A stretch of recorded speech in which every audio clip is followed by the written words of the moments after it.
ایک صحابی نے عرض کیا، یا رسول اللہ صلی اللہ علیہ وسلم، احکام تو شریعت کے بہت سے ہیں، مجھے ایک چیز کوئی ایسی بتا دیجئے جس کو میں اپنا دستور اور اپنا مشغلہ بنا لوں۔ حضور صلی اللہ علیہ وسلم نے ارشاد فرمایا کہ اللہ جل شانہ کے ذکر سے تو ہر وقت رطب اللسان رہے۔ ایک صحابی رضی اللہ تعالی عنہ نے عرض کیا، یا رسول اللہ صلی اللہ علیہ وسلم، شریعت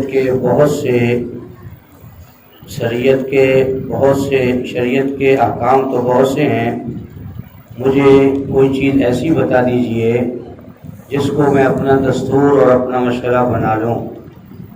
حضور صلی اللہ علیہ وسلم نے ارشاد فرمایا کہ اللہ جل شانہ کے ذکر سے تو ہر وقت رطب اللسان رہے۔ ایک اور حدیث میں ہے، حضرت معاذ رضی اللہ تعالیٰ عنہ فرماتے ہیں کہ میں جدائی کے وقت آخری گفتگو جو حضور صلی اللہ علیہ وسلم سے ہوئی وہ یہ تھی کہ میں نے دریافت کیا کہ سب اعمال میں محبوب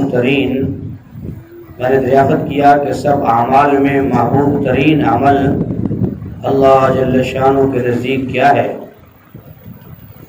حضور صلی اللہ علیہ وسلم نے ارشاد فرمایا کہ اس حال میں تیری موت آئے کہ تو اللہ کے ذکر میں رطب اللسان ہو۔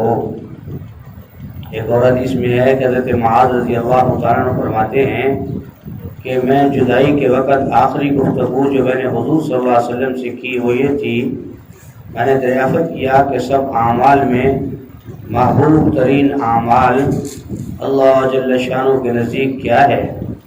تو حضور صلی اللہ علیہ وسلم نے ارشاد فرمایا کہ اس حال میں تیری موت آئے کہ تو اللہ جل شانہ کے ذکر میں رطب اللسان رہے۔ فائدہ جدائی کے وقت کا مطلب یہ ہے کہ حضور صلی اللہ علیہ وسلم نے حضرت معاذ رضی اللہ تعالیٰ عنہ کو اہل یمن کی تبلیغ و تعلیم کے لیے یمن کا امیر بنا کر بھیجا تھا۔ اس وقت رخصت کے وقت حضور صلی اللہ علیہ وسلم نے کچھ وصیتیں فرمائی تھی اور انہوں نے بھی کچھ سوالات کیے تھے کہ شریعت کے احکام تو بہت سے ہونے کا مطلب یہ ہے کہ ہر حکم کی بجا آوری تو ضروری ہی ہے، لیکن ہر چیز میں کمال پیدا کرنا اور مستقل مشغلہ بنانا دشوار ہے۔ اس لیے ان میں سے ایک چیز جو سب سے زیادہ اہم ہو وہ ایسی چیز بتا دیجئے کہ اس کو مضبوط پکڑ لوں اور ہر وقت ہر جگہ چلتے پھرتے اٹھتے بیٹھتے کرتا رہوں۔ اور ایک حدیث میں ارشاد ہے کہ 4 چیزیں ایسی ہیں کہ جس شخص کو یہ مل جائیں اس کو دین اور دنیا کی بھلائی مل جائے۔ ایک وہ زبان جو ذکر میں مشغول رہنے والی ہو، اور دوسرا وہ دل جو شکر میں مشغول رہتا ہو، اور تیسرا وہ بدن جو مشقت برداشت کرنے والا ہو، اور چوتھی وہ بیوی جو اپنے نفس میں اور خامد کے مال میں خیانت نہ کرے۔ نفس میں خیانت یہ ہے کسی قسم کی گندگی میں مبتلا ہو جائے۔ رطب اللسان کا مطلب اکثر علماء نے کثرت کا لکھا ہے۔ تو میرے محترم دوستوں اور بزرگوں، حضور صلی اللہ علیہ وسلم کے ان ارشادات کی روشنی میں ہمیں یہ بات اچھی طریقے سے معلوم ہونی چاہیے کہ انسان جو ہے اپنی زبان سے اللہ جل شانہ کے ذکر میں اپنی زبان کو جب تر رکھے گا تو یہ بہت بڑی نعمت ہے کہ انسان کو یہ بات خیال میں آ جائے کہ میری زبان فضول چلنے کے بجائے، قصہ گوئی کرنے کے بجائے اللہ کے ذکر میں مشغول رہے۔ نمازوں کے بعد کا ذکر ہے، اس طریقے سے تسبیحات ہیں، کلمہ طیبہ ہے، صبح کے وقت میں، تہجد کے وقت میں، صبح کے وقت میں جو تسبیحات ہیں اس میں بڑی خیر و برکت ہے۔ فرمایا جس آدمی کی عادت بن جاتی ہے اللہ اس کی عادت کو عبادت بنا دیتا ہے۔ تو یہ اپنے آپ کو پابند کرنا اور اپنے لیے اپنی زبان کو ذکر کے لیے تیار رکھنا، اس کے لیے ماحول دینا، ماحول میں آنا، یہ بہت بڑی سعادت کی بات ہے۔ اس لیے فرمایا کہ بہترین زبان وہ ہے جو اللہ کے ذکر سے تر رہے، اور بہترین دل وہ ہے جو شکر ادا کرنے والا۔ فرمایا دل جو ہے وہ ذکر، زبان ذکر کرنے والی اور دل شکر کرنے والا، یہ بہت بڑا جو ہے خوش نصیبی ہے انسان کے لیے۔ تو فرمایا کہ جس آدمی کو یہ چیزیں مل گئیں وہ دنیا آخرت میں کامیاب ہے۔ میرے محترم دوستوں اور بزرگوں، انسان بیچارہ نفس کے شکار میں ایسا شکار ہو چکا ہے کہ اس بیچارے کو اور دیگر امور کے لیے وقت ہی نہیں ہے۔ تو فرمایا کہ جب انسان آہستہ آہستہ اپنا مزاج عبادت کے لیے بنا لیتا ہے، نماز پڑھتا ہے، اس کے بعد ذکر کرتا ہے، تسبیحات کرتا ہے، تو ہر چیز کا فرمایا ایک اثر ہوتا ہے۔ تو اللہ کے ذکر کا بھی اثر ہے، اللہ کے ذکر کا بھی اثر ہے۔ انسان اپنے دل کے دھیان سے ذکر کرے۔ کل میں حدیث مبارکہ میں پڑھ رہا تھا، اللہ جل شان ہو فرمایا اس نمازی کی نماز کی طرف نظر بھی نہیں کرتے جس آدمی کا بدن تو مسجد میں آ جائے، اس کا دل مسجد میں نہ ہو۔